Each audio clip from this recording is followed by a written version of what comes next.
before I worked in tech, I worked in banking. Don't judge me.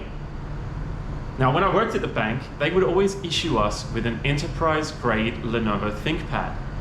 And while I wasn't coding Golang servers or Python scripts back then, rather I was writing condescending emails to pompous, rich, out-of-touch boomers, that's kind of besides the point, because I really liked the ThinkPad. And so when I left the bank and I left Hong Kong, one of the first things that I did was I went out and I got a used ThinkPad. This here is that ThinkPad. It's the first one that I installed Linux on. Let me know, do you have an old ThinkPad? What was the first unit that you installed Linux on? It'd be curious to know. So the great thing about these laptops is they're really upgradable. And for example, this one, we're going to upgrade to 16 gig of RAM, and we're going to throw 3 SSDs in there by making the CD-ROM, that's like so old now, right? But like the CD-ROM going to replace with an SSD, a SATA SSD, and then we're also going to replace the WAN card or the SIM card module slot with another M.2 SSD. The screens can be upgraded and the CPU can be upgraded as well. I'm going to show you that. So these are really, really incredibly upgradable machines. There's also one more thing which is great about them. For the privacy conscious amongst us, you should be aware that when you buy an Intel laptop, there is in the BIOS the ability for Intel to run proprietary code, which for example can phone home, it can access your screen and Ethernet, it can see everything that's going on and mitigate a lot of the security measures that you've been taking. So in this tutorial, I'm going to show you how to flash Coreboot onto the machine, and we can truncate the Intel management engine or clean it. And so we can run an open source BIOS or pretty much open source BIOS on the machine, and pretty much will make sense as we go through the tutorial. This isn't just for the T440p, this tutorial. There's a lot of supported models, so go and check them out. However, in this tutorial, I'll be using this unit, turning it into a DIY free and open source home server. So let's go. Okay, before we get started, there's a few things that you're going to need. So you're going to need another Linux laptop. In my case, I've got this T480. I'm going to be connecting the flash, the programmer to this, and so it's important that you have that. Okay, here is the programmer that I'm going to be using, and this is not the recommended one. I'm going to link the recommended programmer and clip for you in the description for the video. The reason is that this CH341A programmer is 5 volts, and you need to make modifications to make it 3.3 volts in order to protect the board. Definitely go ahead and you can use a Raspberry Pi, and then you can use another clip. Finally, you just need a Phillips head screwdriver. Okay, and so here we have the machine, and I'm going to demonstrate, we're going to disassemble it. It's actually not too difficult. There's 2 stages essentially. The first is quite straightforward. Now the battery is upgradable. You can see that this one has an extra cell, and if you are going to be using this as a laptop and you want the portability, that's probably a worthwhile upgrade. So I will link that. Now, there's 2 screws, one at each corner of the back of the machine. Okay, once we've undone those screws, we can simply apply a little bit of pressure and we can just slide the bottom case forward. Okay, so now we have the machine, or a lot of things, exposed. Now, the first thing I'm going to point out is the RAM slots. So at the moment, this has 8 gig of RAM because one died, and I've got another 8 gig here. And I'm doing this as a cheap DIY build, so I'm not going all out.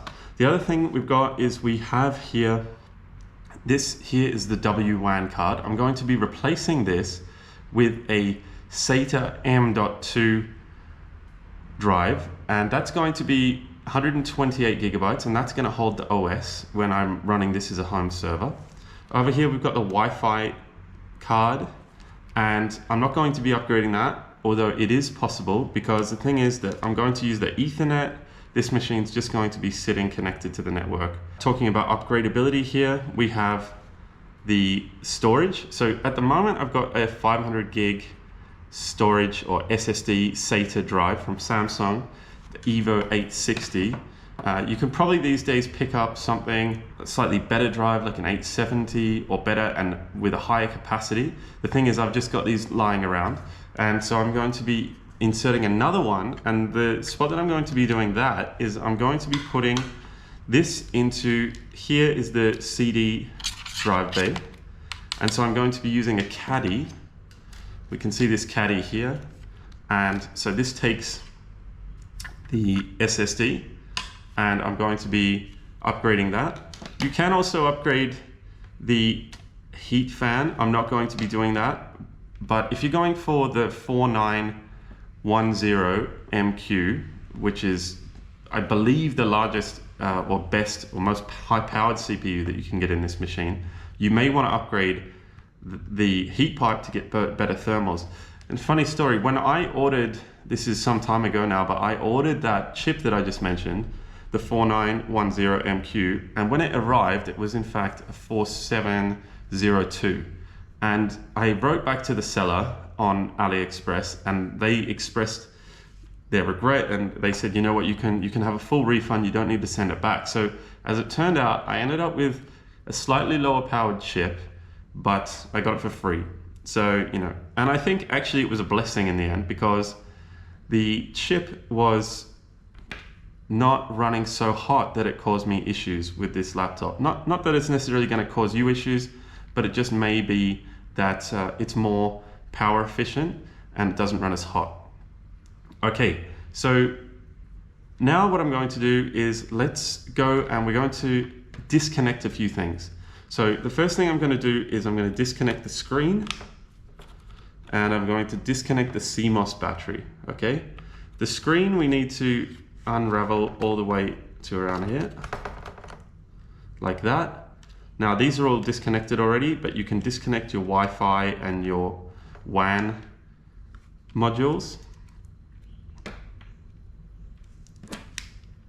Now to remove the CD drive, we simply have to unscrew here, and then we can push here and you can see, okay, so the CD drive is out.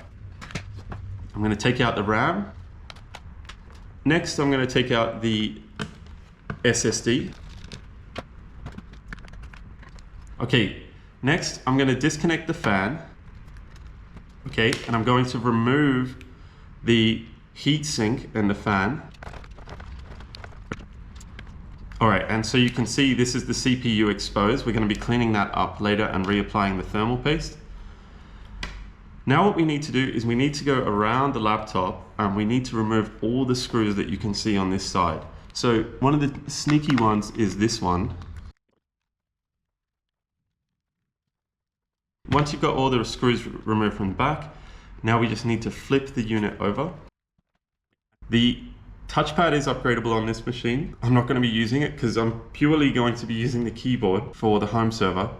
The keyboard is also upgradable, as in you can't upgrade it to the old style keyboards, the 7-row ThinkPad keyboard, but you can upgrade it to a backlit keyboard. And then of course the screen is also upgradable, and I've already done that upgrade, so I'll link that in the description. Okay, now what we need to do, we see here on the keyboard, it's got these 2 slots. So I'm going to just push this. Okay, and now this is going to expose a number of screws. So you can see there's screws down here, and then there's a number along here. Once you've removed the screws, now you can just gently flip over the keyboard, and this is going to expose the connector. So here we just need to undo this, and then one more. Okay, now what we need to do, we just unclip the trackpad. Okay, and then that takes the top off. Okay, now we've got a few screws exposed that we just need to remove. So let's go ahead and do that. So once you've done all these screws, we can flip the board over. And then the back comes off just like that. Okay, So we can see that we've got the main board exposed now, and there are two BIOS chips on the T440p. If you're on other models, you might have a different configuration. You mainly have one chip. In any case, we got one chip here, and I'm going to refer to this one as the top chip, which is also the 4 megabyte chip. And then down here, which is a little bit difficult to see because of the QA sticker, we have the 8 megabyte chip, and I'm going to refer to that as the bottom chip. So it's just important to keep track of that. We also have, on the left-hand side, I've got my T480 ThinkPad with Arch on it, so you can run whatever you like. You'll get to a little bit later. I had to downgrade some packages in order to get the Coreboot compilation to work. So maybe using, you know, a less bleeding edge distribution might be beneficial, but it doesn't matter. It was still achievable on Arch. So the first thing we're going to do, we need to get a read on these chips because we need to make a backup and we need to get certain blobs from the binary which is presently in the system, and I'll be walking you through that in a moment. The BIOS chips have a small dot in one of the corners. So this top chip, you may not be able to see, it has a tiny dot, and we need to take our clip, and the clip has a red wire, and we need to align that red wire with that dot. That way we know the pins are in the correct order. Now, you may need to do this a couple of times the first time, especially if you're on the CH341A, which is not regarded as a great programmer, and this clip is not great. They come in a package. Now we've connected, I can see two lights here, and so I'm going to read out the BIOS. Okay, before we get started, it's important that we install all of the required dependencies. I'm going to show you the dependencies, and then I'm going to show you that in order to get this working, I had to downgrade my version of GCC as well as GCC libs and GCC Ada to 10.2.0. So you're likely going to have to do the same. Let's now install the main dependencies. So I'm just going to write sudo pacman -s, and we've got base devel git curl n cursors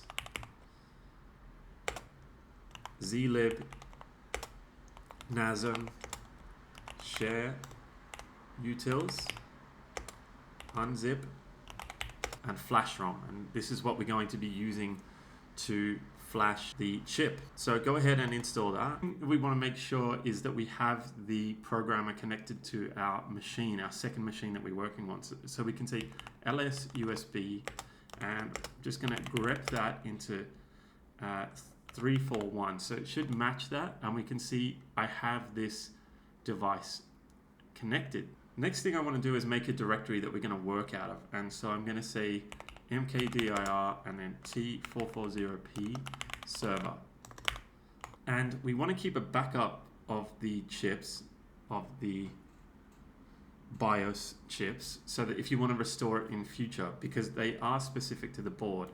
So let's cd into that. This will be the working directory for this next few steps. Okay, so the first thing we're going to do is we're going to get a read on the 4 meg chip that we're connected to. So we're going to run sudo flash rom --programmer ch341a _spi. This is in my case, obviously it depends on your programmer. Then we're going to read this into a file. I'm going to call this top1.image. And then I'm also going to pass a chip type. So if we refer to the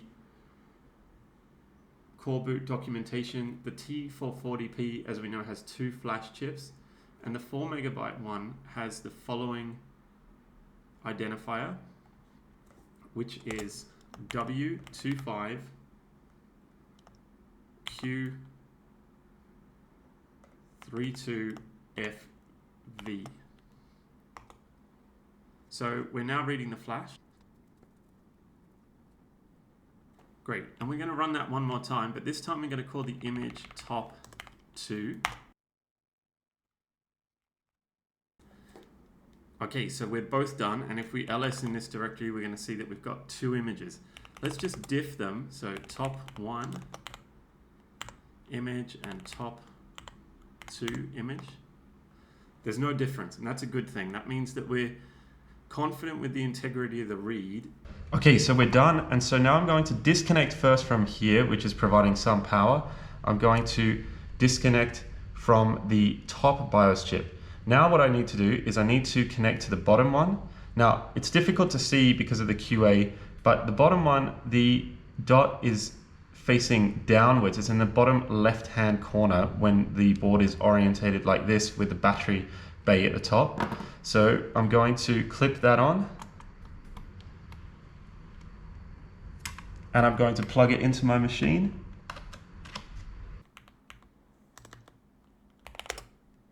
Okay, we're going to run the same command again, but this time we're going to call it bottom image, and then for the chip, we're going to pass this argument.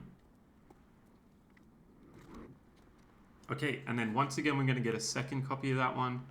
So it's going to be bottom and then 2. Okay, so that's done.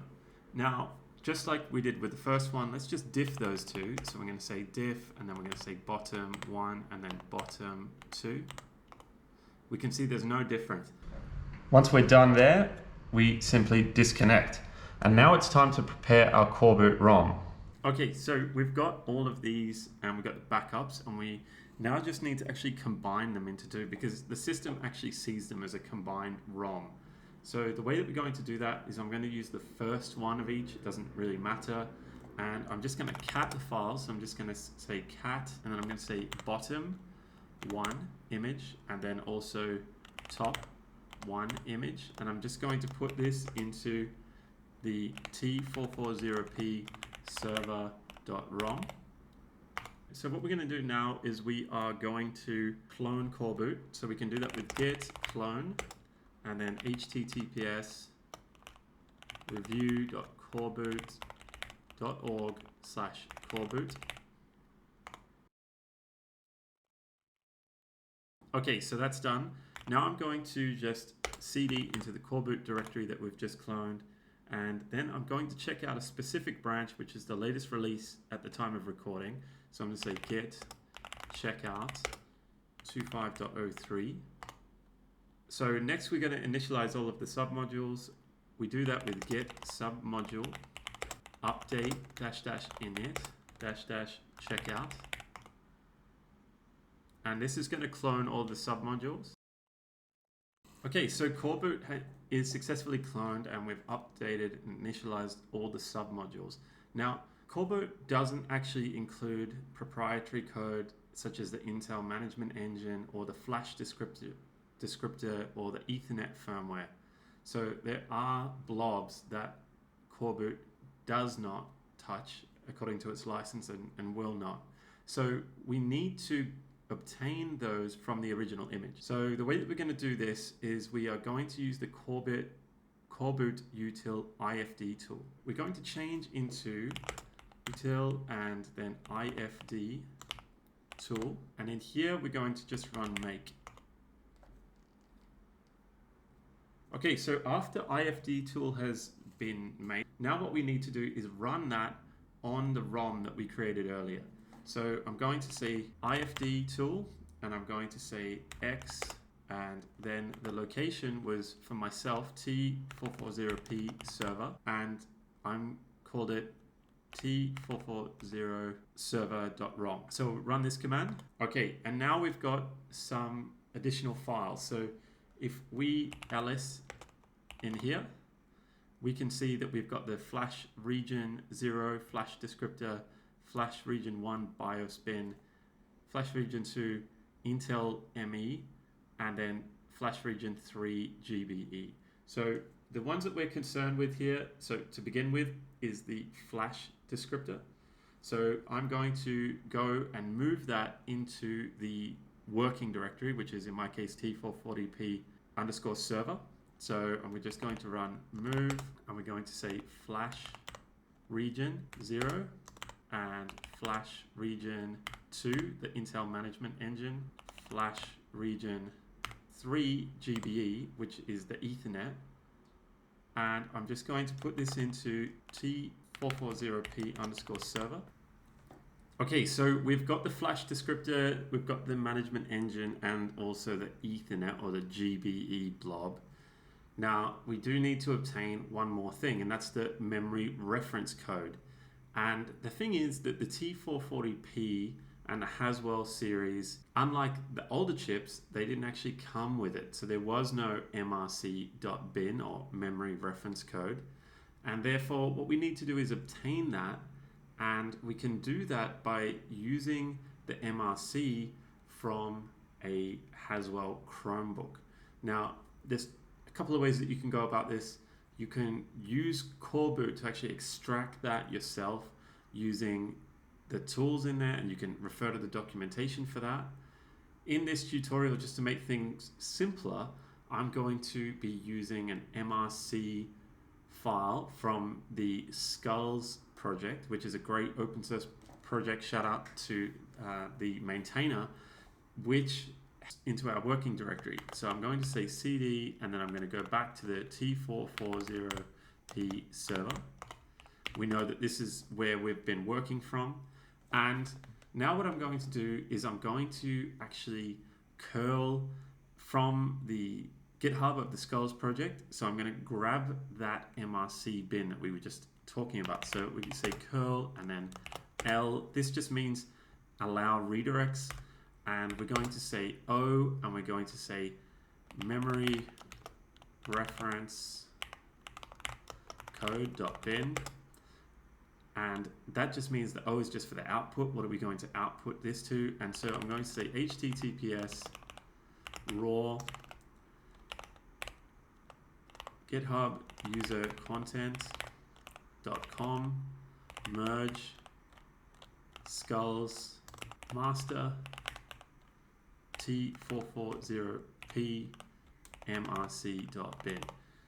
Okay, so I'm going to do that, and now if we have a look,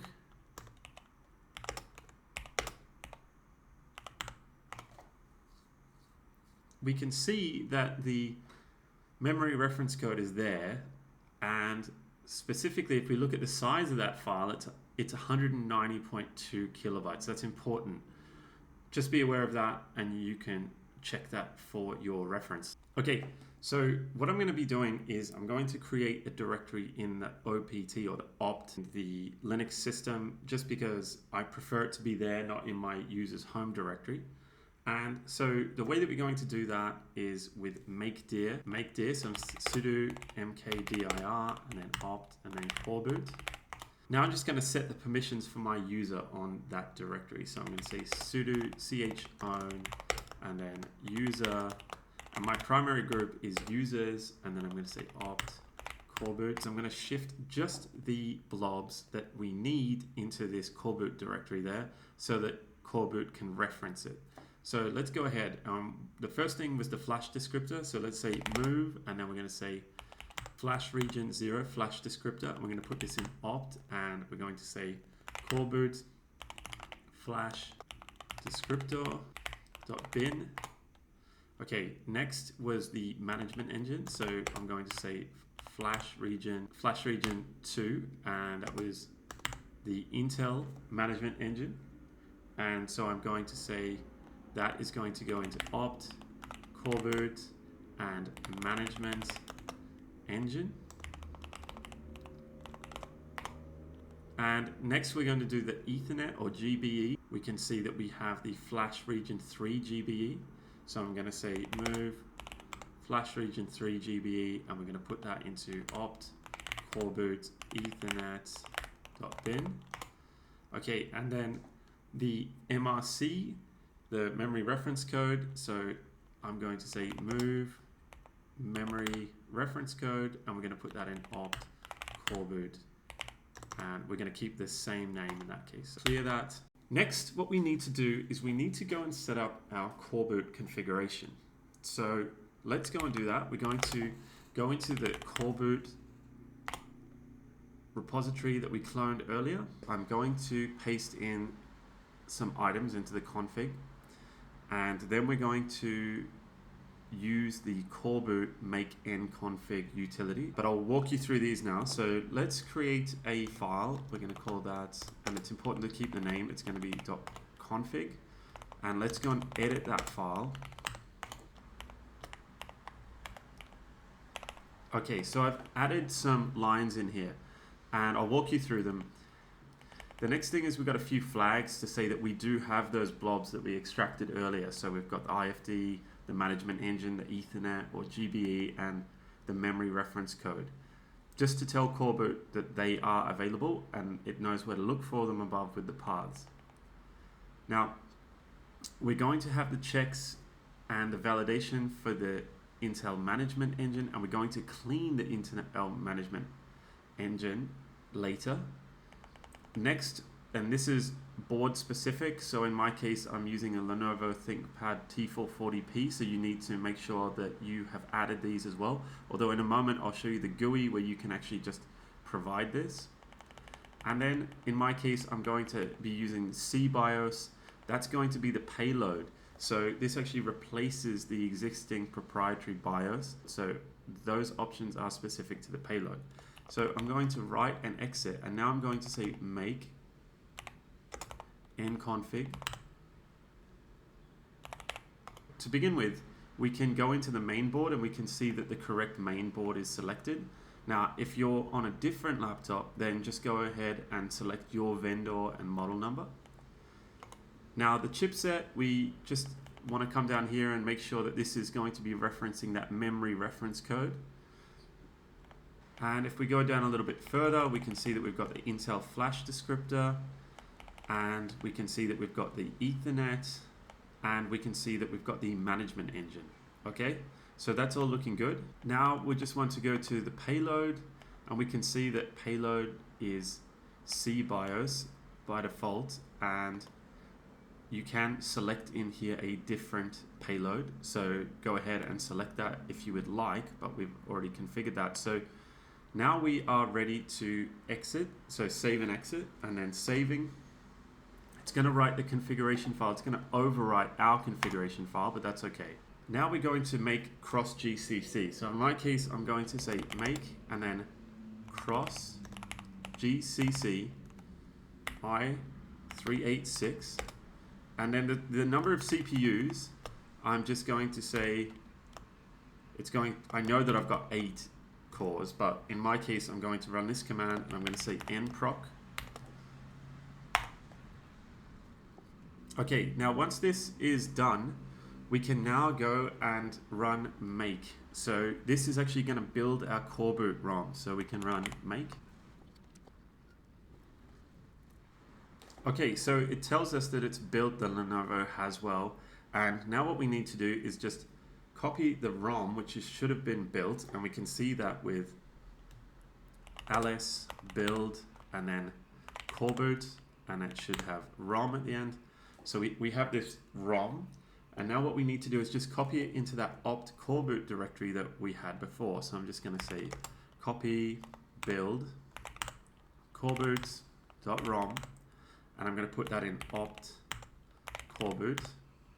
Now let's change into that directory. So I'm going to say opt Coreboot, and we can see that we've got all of the binaries that would have been referenced earlier, but we also have the Coreboot ROM. Now, okay, and now we're going to use one last utility from Coreboot, and so we're going to say cd, and we're going to go to util and then me cleaner. And in here, what we're going to do is we're going to invoke this Python script, and it's me_cleaner.py, and we're going to first check the ROM that we just made. So we know that that is at opt and then Coreboot and then Coreboot. Okay, and it's telling us that the RSA signature is valid. And so next what we're going to do is neutralize the management engine. So we do that with invoking the same script, but this time we're going to pass the capital S flag, and we're going to then reference the file. Okay, and it's telling us that it's valid. I'm going to change directory into the opt Coreboot directory. Now we need to split our ROM. Coreboot has provided us with a ROM, and depending the machine that you're on, in my case with the T440p as we saw, it's got 2 BIOS chips, and so I need to split it. But you may not need to do this step if you've got another model. So we can split it with DD, and then the input file is going to be the Coreboot ROM. And then the output file is going to be bottom_8 for the 8 megabytes, and then we're going to say it's .rom. Now, the BS is going to be 1 megabyte, and the reason is we want to count the first 8 megabytes only into this first, because this is going to be what is written onto the bottom chip, or the 8 megabyte chip. So go ahead and do that. And next we're going to run the same command, except we're going to change the output file, and we're going to say top, and it's 4 megabytes. And this time, instead of counting 8, we're going to skip the first 8, because we want to be left with the 4 megabytes at the end. The 8 megabytes, which is going to be written to the bottom chip, we don't want to include in the top chip. So I'm going to do that. And now if we say ls, and I'm just going to say rom, we can see that we've got now top and bottom, and we can see that the size is 8 megabytes and 4 megabytes respectively. So now we're ready to go and flash these ROMs back onto our board. 8 megabytes. So I'm going to first write the top one, and we're going to do that with flash ROM again. So sudo flash ROM -- programmer CA341. Okay, and once again, we've just got to pass in the definition to match the chip. So if you recall that in the case of the top one, we passed that in with the C flag, and then in our case, we said W25, and then Q32FV. It's verified, that means it's written. Now we can safely disconnect it, and let's attach it to the bottom one. Okay, so the command is obviously going to be practically the same, except now we're writing the bottom file. It's going to ask us for the descriptor. We can pass it with the C flag and just copy it in. Okay, so now the bottom chip has been flashed, and we're ready to disconnect everything. Okay, and now once that's been written, both of our chips now have the Coreboot updated BIOS on them. And now what I'm going to do is I'm going to clean up and reassemble the board.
Okay, so the unit's reassembled.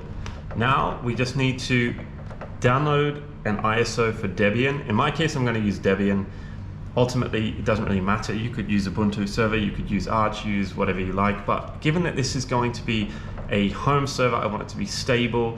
Debian has support for RAID and also the Btrfs file system, snapshots. Everything can be achieved on Debian.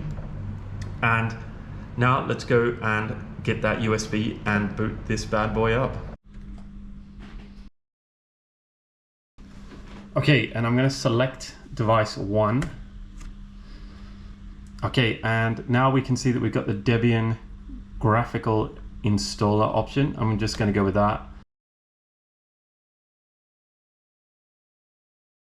Okay, so there you have it, guys. Obviously, I'm not going to give my password away or show it typing, but we've installed, or we're going to install Debian onto this machine. We've booted using Coreboot with cBIOS, and that concludes this.